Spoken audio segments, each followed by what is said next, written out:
தி ஐ foundation கண் மருத்துவமனையில் உலக குளுக்கோமா வாரம் மார்ச் 10ஆம் தேதி முதல் 15ஆம் தேதி வரை அனுசரிக்கப்படுகிறது.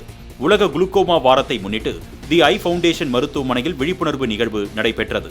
அப்பொழுது குளுக்கோமா நோய் குறித்து பொதுமக்களுக்கு தகவல் வழங்கி கண் பராமரிப்பின் முக்கியத்துவம் விளக்கப்பட்டது. இதனைத் தொடர்ந்து செய்தியாளர்களிடம் பேசிய மருத்துவமனையின் மருத்துவ இயக்குநர் டாக்டர் சித்ரா ராமமூர்த்தி மற்றும் குழந்தைகள் நல கண் மருத்துவர் முரளிதர், மக்கள் அனைவரும் வருடத்திற்கு ஒருமுறை கட்டாயமாக கண் பரிசோதனை செய்து கொள்வது மிகவும் அவசியமானது. குளுக்கோமா என்பது படிப்படியாக எந்த ஒரு அறிகுறியும் இன்றி கண் அழுத்தம் அதிகரிப்பதினால் கண் பார்வை இழப்பை ஏற்படுத்துவதாக தெரிவித்தனர். இது ஒரு second leading cause of blindness and இது ஒரு சைலண்ட் கில்லர். வலி இல்லாமையே கொஞ்சம் கொஞ்சமா பார்வை போயிடுது. ஸோ அதனால இவங்களை இந்த மாதிரி பேஷண்ட்ஸை கண்ணில் பார்வை போல மாதிரி ஒரு டிசீஸ் இருக்குன்னு தெரியாமல் இருக்கிறதுனால இந்த வேர்ல்டு குளோக்கோமா வீக்னு எல்லா பக்கம் all over India, world over அதை செலிப்ரேட் பண்ணுறோம்.